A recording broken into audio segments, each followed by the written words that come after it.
Suspense junction.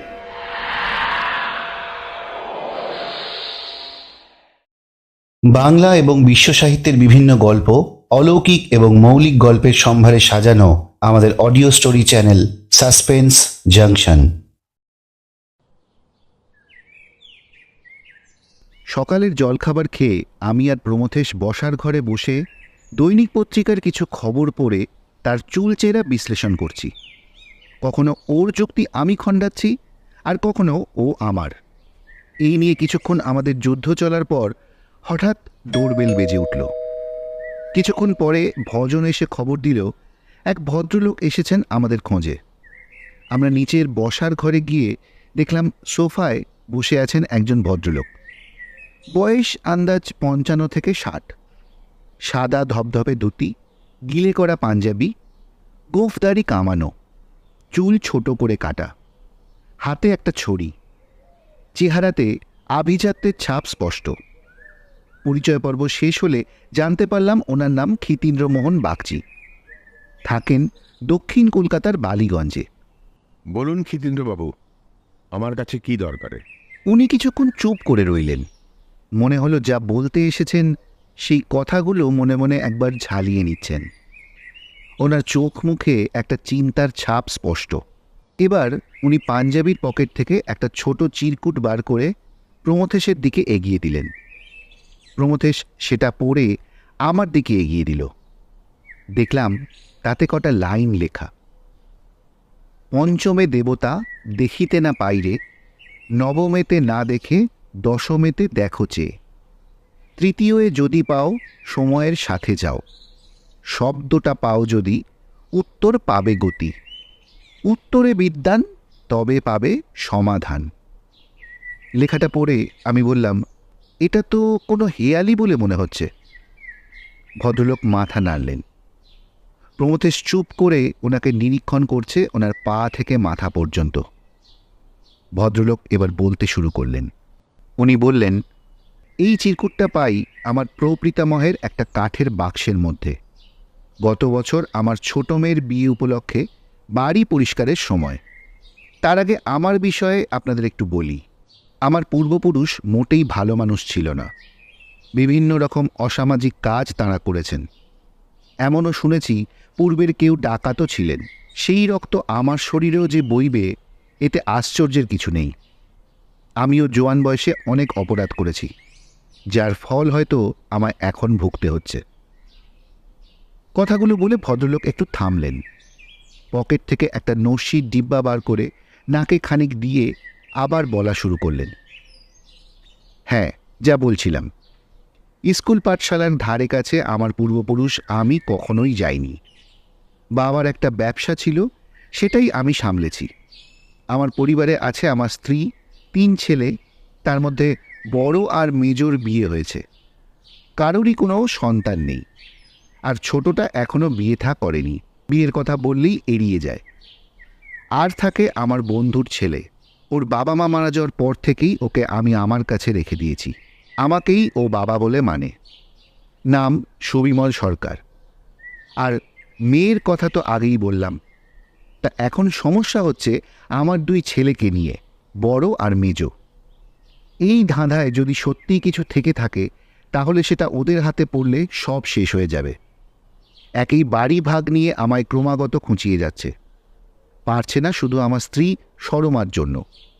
আমি চাই এই ধাঁধার সমাধান আপনি করুন। সুবিমলকে এই চিরকুটটা দেখিয়েছিলাম। ও আমাকে বলল এতে ধাঁধা আছে। আমি তো চাই এর কিছুই বুঝব না। সুবিমলই আমার ব্যবসার দেখাশোনা করে, আর সেই নিয়েই সবার রাগ ওর ওপর। এতক্ষণ প্রমথেশ চুপ করে সব শুনছিল। এবার সে ক্ষিতীন্দ্রবাবুকে প্রশ্ন করল, আপনি কোনো উইল করেননি? ক্ষিতীন্দ্রবাবু বললেন, সে একরকম ভাবনা চিন্তা করেছি, কিন্তু মুশকিল হচ্ছে এই খবর মেজো ছেলের কানে গেলে সে তো নিজের অংশ নিয়ে বেচে বুচে খেয়ে নেবে। আর তার একটা বউ আছে, সে তো পথে বসবে। আর বউয়ের নামে যদি লিখে দিই, তাহলে তো আরও অত্যাচার করবে বউয়ের ওপর। বিচারির মুখের দিকে তাকানো যায় না, নিজেকে অপরাধী মনে হয় সব সময়। সুবিমলই আমাকে আপনার কাছে পাঠালো, যাতে এর একটা সমাধান আপনি করে দেন। আপনার যা পারিশ্রমিক হয় আমি আপনাকে দিতে রাজি, আপনি দয়া করে আমায় এই জায়গা থেকে উদ্ধার করুন। এই ধরনের অদ্ভুত কেস প্রমথেশের কাছে এই প্রথম। শুধু একটা হেয়ালির সমাধান আর উইলের ব্যাপারে তাকে কিছু বুদ্ধি দেওয়া, এই যা। ক্ষিতীন্দ্রবাবু বিদায় নিলেন, তবে যাওয়ার আগে আমাদের তার বাড়িতে যাওয়ার জন্য আমন্ত্রণ জানিয়ে গেলেন। অগ্রিম কিছু টাকা খামবন্দি করে টি টেবিলের ওপর রেখে গেলেন। আমাদের টেলিফোন নাম্বারও নিয়ে নিলেন। উনি চলে যাওয়ার পর আমরা ওপরের ঘরে এসে বসে দুজনেই একটা করে সিগারেট ধরালাম। প্রমথেশকে বললাম, কেসটা কেমন অদ্ভুত না? প্রমথেশ সিগারেটে লম্বা টান দিয়ে সিলিংয়ের দিকে চেয়ে রইল।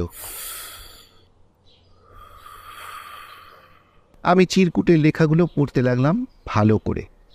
প্রমথেশ এরপরে আর একটাও কথা বলেনি। দুপুরের খাওয়াও নির্বিঘ্নে শেষ করে আবার সে বসার ঘরে ফিরে গিয়ে তার ইজি চেয়ারে বসে দুলতে লাগল। দিনটা এক প্রকার এইভাবেই কেটে গেল। পরদিন সকালে টেলিফোনের আওয়াজে ঘুম ভাঙল। প্রমথেশকে বলতে শুনলাম, সে কি, কখন? পুলিশে খবর দেওয়া হয়েছে? আচ্ছা, আমরা আসছি। বলেই ফোন রেখে দিয়ে আমাকে বলল, রেডি হয়ে নে, ক্ষিতীন্দ্রবাবুর বড় ছেলে সমরেন্দ্রনাথ খুন হয়েছেন। মিনিট দশেকের মধ্যেই আমরা বেরিয়ে পড়লাম। বালিগঞ্জে ক্ষিতীন্দ্রবাবুদের বাড়ি খুঁজতে বিশেষ বেগ পেতে হলো না। একজনকে জিজ্ঞাসা করায় সে দেখিয়ে দিল।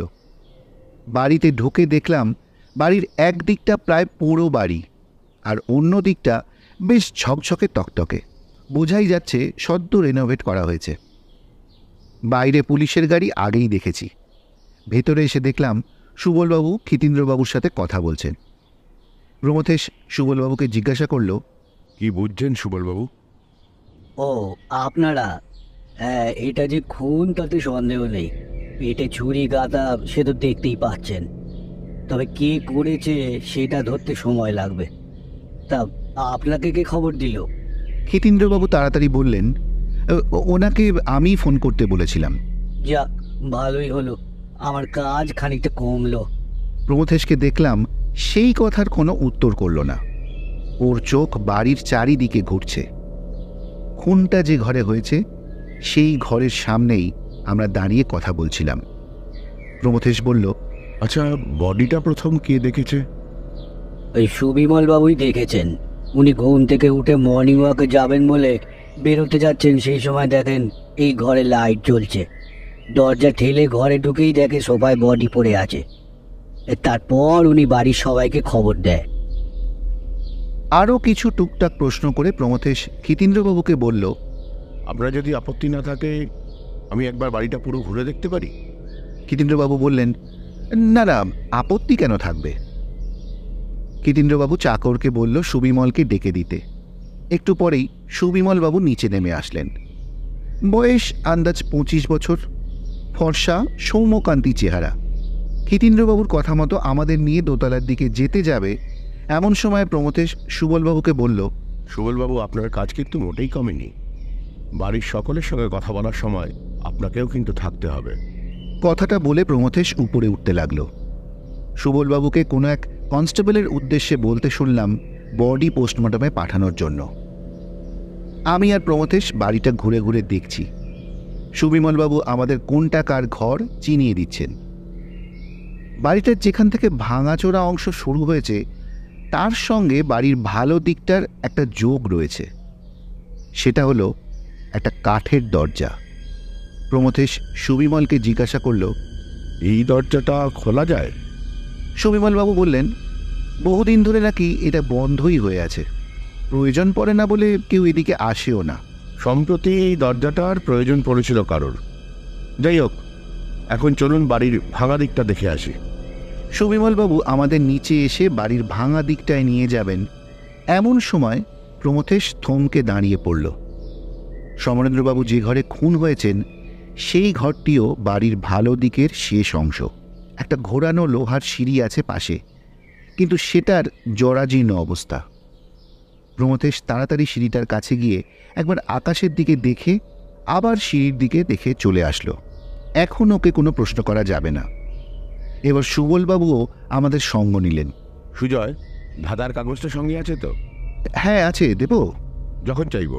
সুবলবাবু আমাদের কথোপকথন শুনে একবার প্রমথেশের দিকে আরেকবার আমার দিকে তাকিয়ে অবাক হয়ে বললেন, কি রে মশাই, এর মধ্যে আবার ধাঁধা কোথা থেকে আসলো?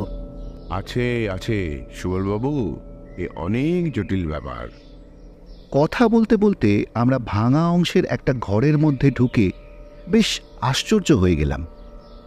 সেখানে বেশ কয়েকটা পোড়া সিগারেটের শেষ অংশ এবং একটা আধ খাওয়া সিগারেট পড়ে আছে। প্রমথেশ সেখানে নিচু হয়ে দেখে বলল, বাইরে থেকে দেখে এদিকটা যতটা পরিত্যক্ত মনে হচ্ছিল, জায়গাটা মোটেই তা নয়।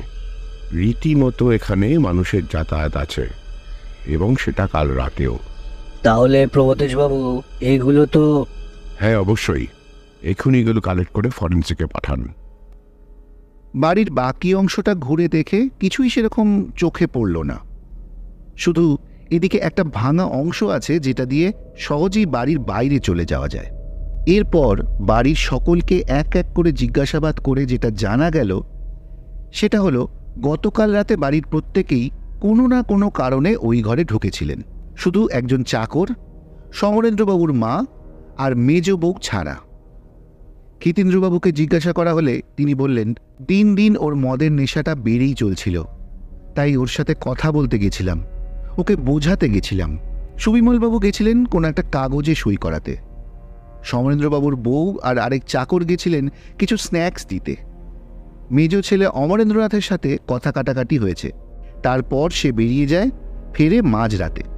যতীন্দ্রনাথ যায় দাদার কাছে কিছু টাকা চাওয়ার জন্য, কটা বই কিনবে, কিন্তু সমরেন্দ্র টাকা দেয় না। এই হলো গতকাল রাতের এখন পর্যন্ত পাওয়া সকলের অ্যালিবাই। এরপর প্রমথেশ আমার কাছ থেকে ধাঁধার কাগজটা নিয়ে সকলের উদ্দেশ্যে বলল, আচ্ছা, এই ধাঁধার ব্যাপারটা কে কে জানেন?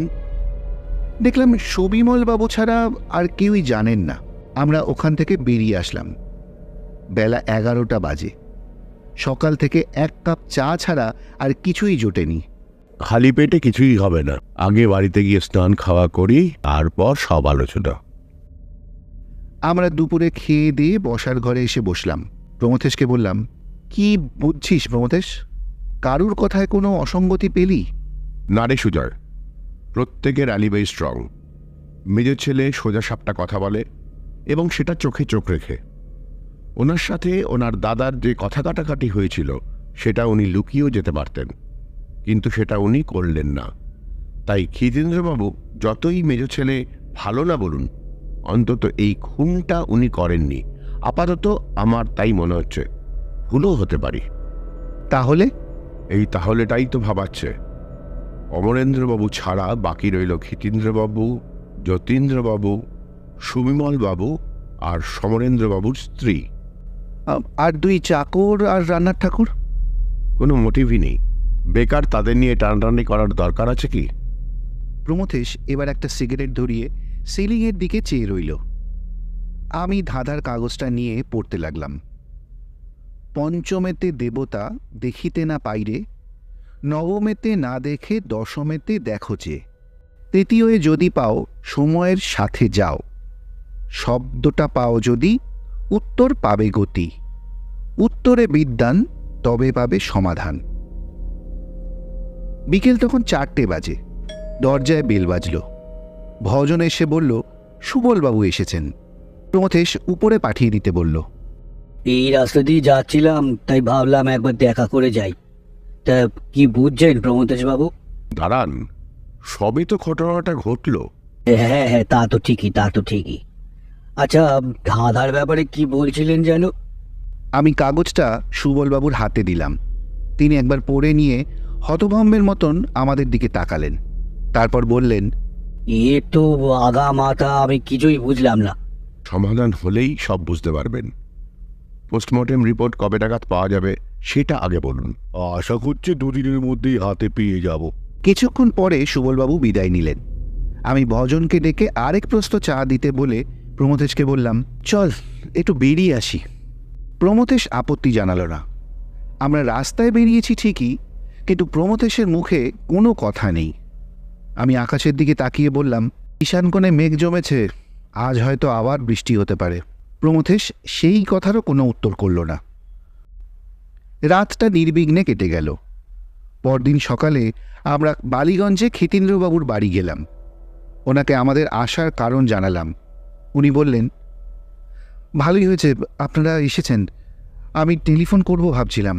কেন, কিছু হয়েছে? হয়েছে বলতে, কাল রাত থেকে অমরেন্দ্রকে খুঁজে পাওয়া যাচ্ছে না। মাঝে মধ্যেই ও এরকম রাতে বাড়ি ফেরে না, ভোরবেলা আসে। তবে আজ এত বেলা হয়ে গেল এখনও আসেনি। ঠিক আছে, আপনি চিন্তা করবেন না, আর একটু দেখুন, যদি না আসে তখন পুলিশে খবর দেওয়া যাবে। আসলে আমি এসেছিলাম ওই ধাঁধার ব্যাপারটা জানতে। ক্ষিতীন্দ্রবাবু বললেন, বুঝতে পারলেন কিছু? না, এখনো কোনো ক্লু পাইনি, তবে আপনার বাড়ির ওই ভাঙা দিকটায় একবার যাব। মন বলছে ওখানেই কোনো ক্লু পেলেও পেতে পারি। উনি বললেন, তা বেশ, তো যান না, সুবিমল তো নেই এখন, থাকলে ওই নিয়ে যেত। প্রমথেশ আর আমি ক্ষিতীন্দ্রবাবুর ঘর থেকে বেরিয়ে বাড়ির উত্তর দিকের ভাঙা অংশটায় গেলাম। খানিকটা যাওয়ার পর যে ঘরটায় কাল সিগারেটের টুকরো পড়ে থাকতে দেখেছিলাম, সেখানে আজ পড়ে আছে অমরেন্দ্রনাথ বাগচির নিথর দেহ, একইভাবে পেটে ছুরি গাঁথা। সাথে সাথে প্রমথেশ আর আমি দৌড়ে এসে ক্ষিতীন্দ্রবাবুর ঘর থেকে থানায় ফোন করে সুবলবাবুকে আসতে বলে দিলাম। প্রায় মিনিট দশেকের মধ্যেই সুবলবাবু তার লোকজন নিয়ে চলে এলেন। প্রাথমিকভাবে যাবতীয় যা কাজ আছে সব সেরে আলাদা করে প্রমথেশকে ডেকে বললেন, কিছু আন্দাজ করতে পারছেন প্রমথেশবাবু? খুনি যদি বাইরের কেউ হয় তাহলে সমরেন্দ্র আর অমরেন্দ্রকে বাইরেই মারতে পারত, কিন্তু তারা খুন হলেন এই বাড়িতে। অর্থাৎ একটা ব্যাপার পরিষ্কার, যে খুনি এই বাড়িতেই আছে। আপনি একটা কাজ করুন সুবলবাবু, আপনার দু একজন লোককে এই বাড়ির আশেপাশে সিভিল ড্রেসে পোস্টিং করে রাখুন, বিশেষ করে বাড়ির ভাঙা দিকটায়, যেন একজন সবসময় থাকে। আর এই ক্ষিতীন্দ্রবাবুর নারী নক্ষত্র বার করার চেষ্টা করুন, কারণ ক্ষিতীন্দ্রবাবু নিজের মুখেই আমাদের কাছে স্বীকার করেছেন পূর্বে উনি নানা রকম অসামাজিক কাজ করেছেন এবং জেলেও গেছিলেন, তাই তার রেকর্ড নিশ্চয়ই থাকবে। আপনি সেটা যত তাড়াতাড়ি পারেন বার করে আনুন। সুবলবাবু তার গাড়ি করে আমাদের বাড়ি ছেড়ে দিলেন। আমরা দুপুরে খেয়ে দিয়ে বসার ঘরে এসে বসলাম। আমি প্রমথেশকে বললাম, আজও ধাঁধাটার কোনো সমাধান করা গেল না। ঠিক বলেছিস, এদিকটা নিয়ে ভাবতে গিয়ে ওদিকটার ভাবা হচ্ছে না। তবে এখানে ধাঁধার সমাধানের থেকেও বেশি জরুরি খুনির পরিচয়টা সবার সামনে আনা। হ্যাঁ, কিন্তু কিভাবে? আমাদের কাছে তো এখনো সবটাই ধোঁয়াশা। আচ্ছা, সমরেন্দ্রনাথ আর অমরেন্দ্রনাথ মারা গেলে সব থেকে বেশি লাভ কার? আপাতত যতীন্দ্রনাথ আর সুবিমল সরকারের। আর ওই দুজনের স্ত্রীদের বাদ দিলি কেন? ভুলে যাস না, সমরেন্দ্রবাবু যেদিন খুন হন সেদিন ওনার স্ত্রীও ওই ঘরে ঢুকেছিলেন। হ্যাঁ, কিন্তু সে তো খাবার দিতে, আর ওনার সঙ্গে বাড়ির চাকর ছিল। আর তাছাড়া ওনার পরেও তো দুজন ঢুকেছিল। একবার গেলে দ্বিতীয়বার যা যাবে না? তাহলে তাহলে বিকেলে বালিগঞ্জ আরেকবার জিজ্ঞাসাবাদ, দেখা যাক কিছু বেরিয়ে আসে কিনা। তবে এটা ঠিক, খুনি বাড়ির ভিতরে নেই কেউ। কিভাবে বুঝলি? ওই কাঠের দরজা এবং লোহার সিঁড়ি বাড়ির একটা অংশের সাথে আর একটা অংশের ভিতর থেকে যোগাযোগের একমাত্র পথ। দেখি বিকেলে গিয়ে আরো কিছু বুঝতে পারি কিনা। বিকেলে ক্ষিতীন্দ্রবাবুর বাড়িতে গিয়ে সবার সাথে আরেকবার কথা বলল প্রমথেশ। শুধু যে দুজনের দেখা পাওয়া গেল না তাঁরা হলেন ক্ষিতীন্দ্রবাবুর ছোট ছেলে যতীন্দ্রনাথ আর অমরেন্দ্রনাথের স্ত্রী সুরবালা দেবী। আমরা যখন বেরিয়ে আসছি হঠাৎ দেখি দুজন আসছে আমাদের উল্টো দিক থেকে। আমাদের দেখেই দুজনেই ভ্যাবাচাকা খেয়ে গেল। প্রমথেশ যতীন্দ্রবাবুকে কোথায় গেছিল জিজ্ঞাসা করায় সে জানালো বৌদি মানে সুরবালা দেবীকে নিয়ে তার বাপের বাড়ি গেছিল। আমরা যখন বাড়ি ফিরছি তখন প্রায় সন্ধে। কোনো এক বাড়ির ভিতর থেকে বাচ্চাদের পড়ার আওয়াজ শুনতে পাওয়া যাচ্ছে। একে চন্দ্র, দুয়ে পক্ষ, তিনে নেত্র, চারে বেদ, পাঁচে পঞ্চবান, ছয়ে ঋতু, সাতে সমুদ্র, আটে অষ্টবসু, নয় নবগ্রহ, দশে দিক।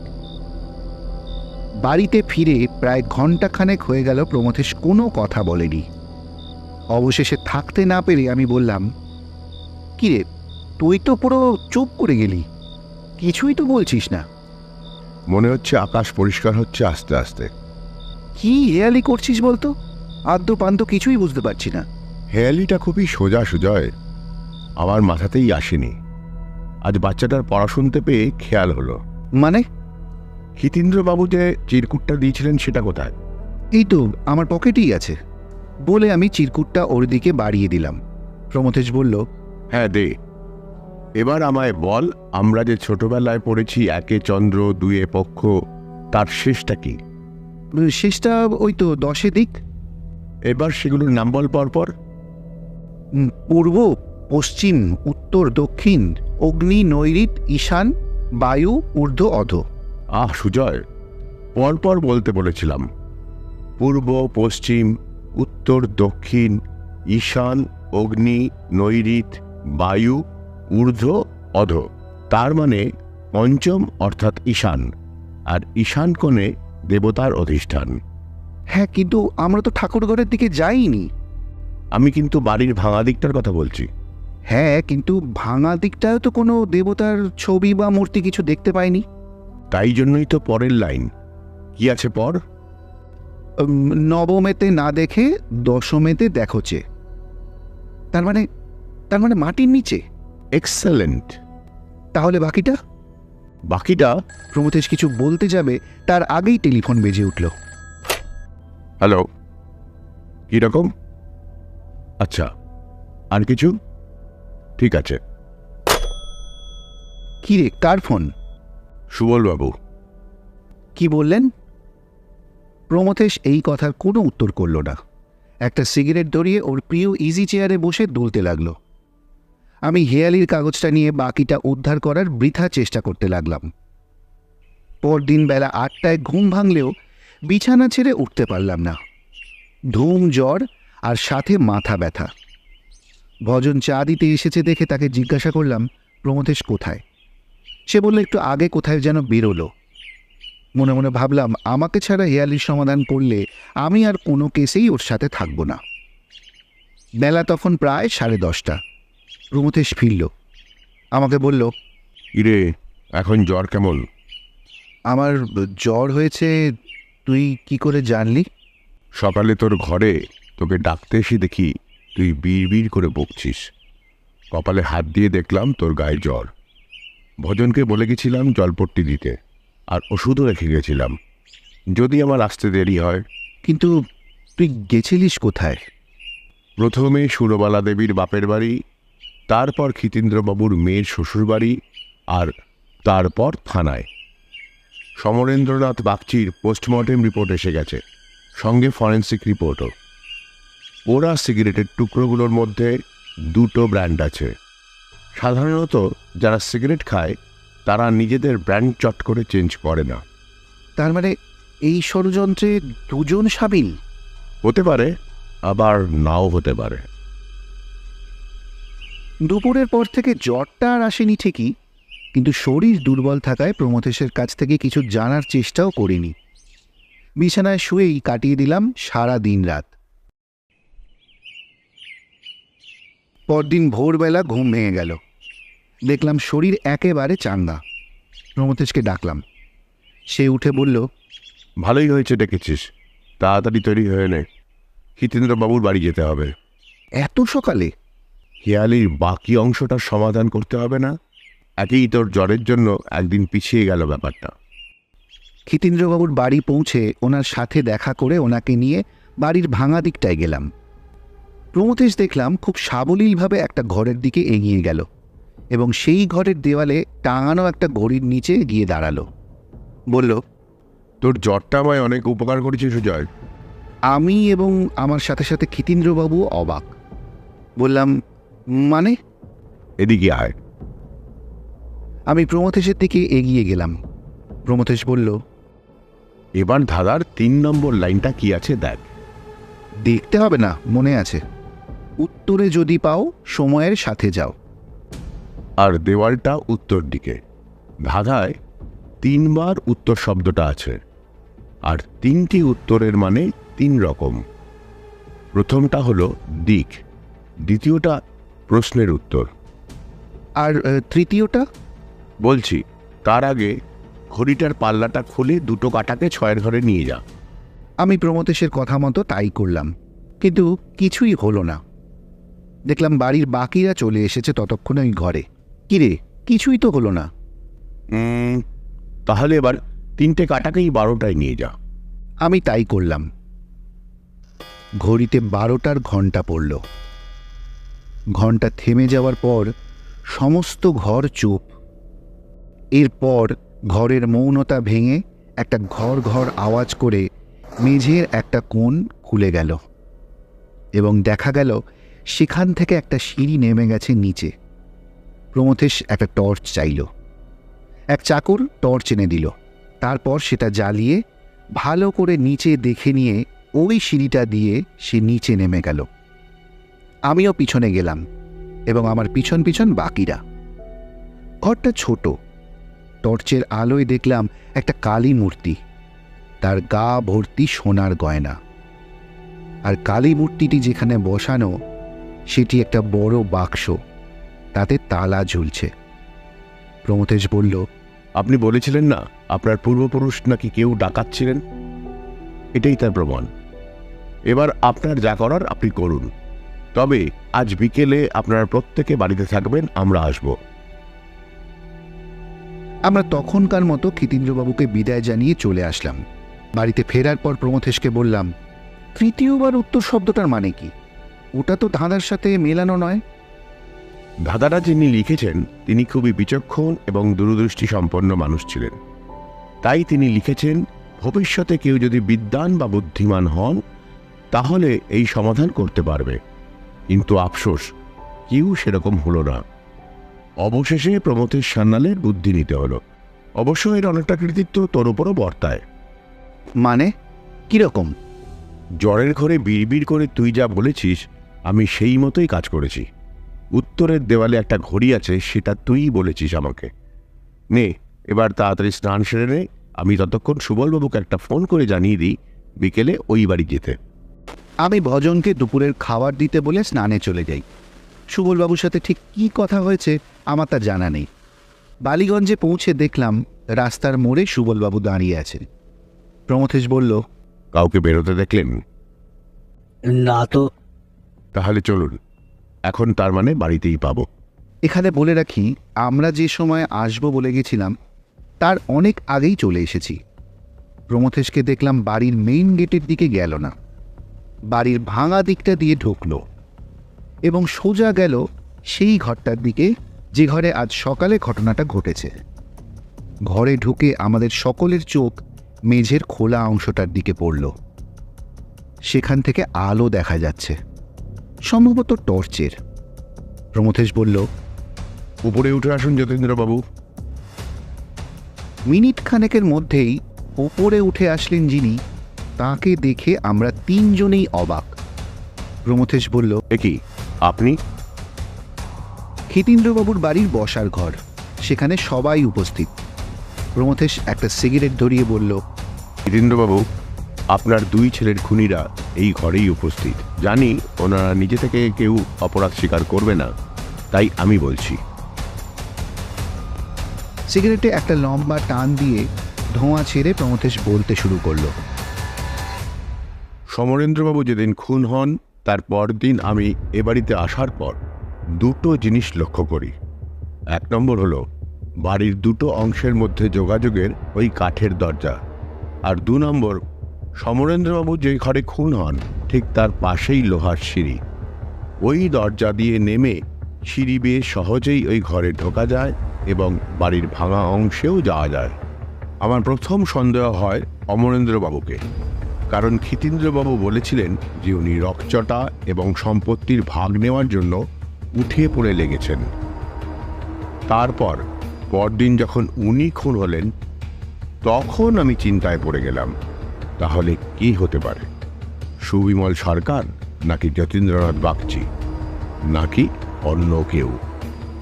খোঁজ খবর করা শুরু করলাম। এবার প্রমথেশ ক্ষিতীন্দ্রবাবুর দিকে তাকিয়ে বলল, আচ্ছা ক্ষিতীন্দ্রবাবু, আপনি যে সুবিমল সরকারের বাবা দীপক সরকারের খুনি, একথা আমার কাছে গোপন করলেন কেন? প্রমথেশের এই কথাটায় ঘরের মধ্যে যেন বাজ পড়ল। ক্ষিতীন্দ্রবাবু মাথা নিচু করে রইলেন। ক্ষিতীন্দ্রবাবু বললেন, বিশ্বাস করুন, খুনটা আমি করিনি। আমাকে মিথ্যে অভিযোগে ফাঁসানো হয়েছিল। এখন আর লুকিয়ে কোনো লাভ নেই ক্ষিতেন্দ্রবাবু। যার জানার সে সেটা অনেক আগেই জানে। যাই হোক, সুবিমল বাবুর সাথে সুরবালা দেবীর একটা সম্পর্ক ছিল, আর সেটা সুরবালা দেবীর বিয়ের আগে থেকে। কিন্তু বিয়ে হলো অমরেন্দ্রবাবুর সাথে, তাই সেদিক দিয়েও সুবিমল ডিপ্রাইভড হলেন। সমরেন্দ্রবাবু খুনের পরদিন যখন এ বাড়িতে আসি, তখন বাড়ির ওই ভাঙা অংশতে দুটো ব্র্যান্ডের সিগারেটের পুরো অংশ দেখতে পাই। তখন বুঝলাম এখানে একজন নয়, দুজনের যাতায়াত আছে, এবং তারা দুজনেই পুরুষ। যতীন্দ্রবাবুর সাথে সুরবালা দেবী মিথ্যে প্রেমের অভিনয় করে গেছেন, যাতে সুবিমলকে আড়াল করা যায়। শুধু নিজের স্বার্থে ওনাকে ব্যবহার করেছেন সুরবালা দেবী। ওনার চরিত্র সম্পর্কে জানতে পারি ক্ষিতেন্দ্রবাবুর মেয়ে কণিকা দেবীর থেকে। ওনার চোখেও পড়েছে সুবিমল আর সুরবালা দেবীর ঘনিষ্ঠতা। সেটা কণিকা দেবীর বিয়ের দিন। ওনার মাথা থেকে সেই কথা বেরিয়ে গেছিল নানার চাপে। সুবিমল সরকার ধপ করে সোফায় বসে পড়লেন। তারপর বললেন, আমি চেয়েছিলাম আমি যেরকম পিতৃহারা হয়েছি ছোটবেলায়, সেই যন্ত্রণা একইভাবে উনিও পান নিজের সন্তান হারিয়ে। আমি তো কিছুই পেলাম না সারা জীবনে, শুধু অন্যের গলগ্রহ হয়ে থেকে গেলাম এতদিন। এবার প্রমথেশ সুরবালা দেবীর উদ্দেশ্যে বলল, কি সুরবালা দেবী, আপনি কিছু বলবেন না? সুবিমল তাড়াতাড়ি বাধা দিয়ে বলল, ওকে ছেড়ে দিন প্রমথেশবাবু, ও কিছু করেনি। সুরবালা দেবী বললেন, না প্রমথেশবাবু, সুবিমল যদি দোষী হয় তাহলে আমিও সেই দোষের ভাগীদার। কারণ দিনের পর দিন আমার স্বামীর অত্যাচার আমি আর সহ্য করতে পারছিলাম না, তাই আমি ওকে। বাকিটা উনি আর বলতে পারলেন না। শাড়ির আঁচল দিয়ে মুখ ঢেকে এক কোণে দাঁড়িয়ে রইলেন। আমরা সকলকে বিদায় জানিয়ে ওখান থেকে বেরিয়ে এলাম। মনে মনে ভাবলাম, সত্যি মানুষ বড়ই বিচিত্র প্রাণী। রাগের কারণে প্রতিশোধ নিতে গিয়ে ভুলেই যায় যে তার পরিণাম কি হতে পারে।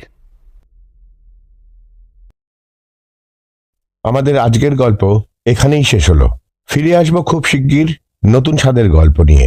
যদি আজকের এই গল্প আপনাদের ভালো লেগে থাকে, তাহলে সাসপেন্স জাংশনকে অবশ্যই সাবস্ক্রাইব করে দেবেন, আর পাশে থাকা বেল আইকনটি প্রেস করে দেবেন। লাইক, শেয়ার ও কমেন্ট করে আপনাদের মূল্যবান মতামত জানাতে ভুলবেন না কিন্তু। নমস্কার।